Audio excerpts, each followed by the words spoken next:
Do you know there's a leadership trap that almost every leader falls into, but no one wants to admit it?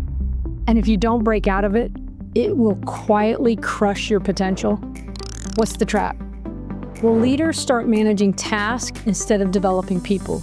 Now, it happens slowly, one decision, one crisis, one busy season at a time, but the damage is huge. When you manage tasks instead of developing people, your team becomes reactive. You get exhausted, your progress is slowing down, innovation's dying, and you're carrying the weight of the entire organization. You end up surviving the week instead of really shaping the future.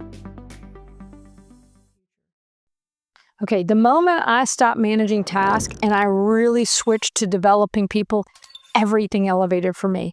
Performance, responsibility, my ownership culture. Oh my gosh, the best part, my workload dropped because my team stepped up. Listen, you want to grab a pen for this one. This shift will change the way you lead forever.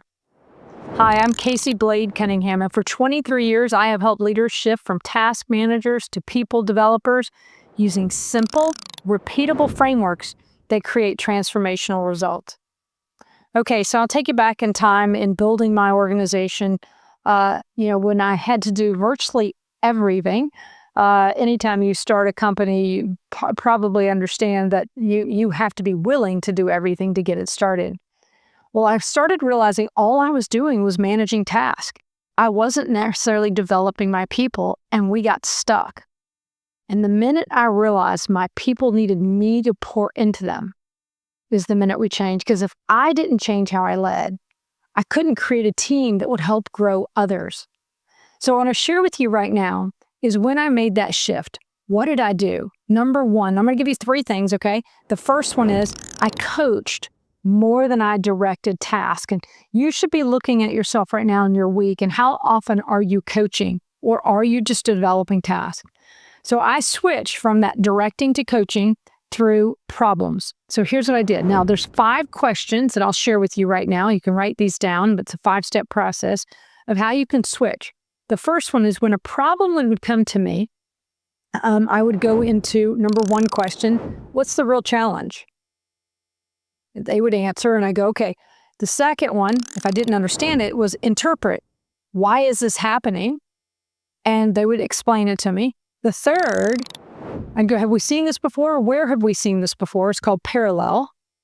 Is this a recurring problem in the company? The fourth is what options do you see? That's called integrate. Give them a chance to answer. What options do you see? And then number 5 is transform. What's your next step and deadline? I don't know if you hear the language, but the language creates an ownership within the team by you asking questions. That is real coaching. Sorry, not sorry to interrupt this video, but if this content is speaking to you, imagine what we could do for you and your entire team. And that's what we do every single day. We help leaders drive ownership, performance, and help build cultures that last. We've won over 25 culture awards, and we are here to help you reach next level performance. So just reach out below, and yes, let's make that happen. All right, now back to the video. Let's go to number 2. This is called assignment thinking, if you will, not just work. Okay, so when I delegate, listen to the statement that I'm going to share with you, because this is going to create that own it philosophy in your team where they understand that they have ownership, not accountability. I don't have to hold you accountable if I give you ownership, because once you have ownership, it shifts everything. All right, so here's what I'm going to say. I'm giving you ownership of the outcome. Think about that. Wow. Not just the task. Come back with 3 recommendations. All right, let me say it again. When you're delegating, you want to say, I'm giving you ownership. Those words change everything. Not, I need you to do, right? I'm giving you ownership of the outcome, not just the task. Come back with 3 recommendations. I'm guessing you can hear the ownership language there.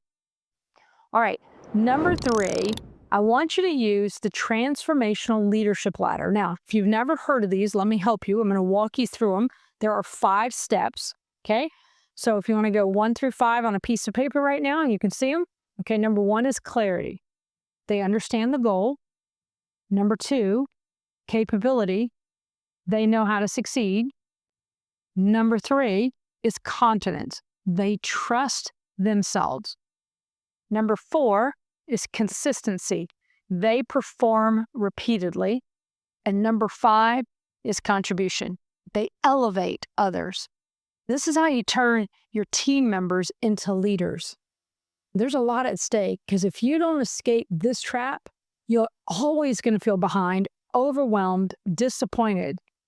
And if you break free, your teams begin to become self-managing and your leadership will accelerate. If you want help stepping out of this trap and going into transformational leadership, click the link and I'll walk right there with you.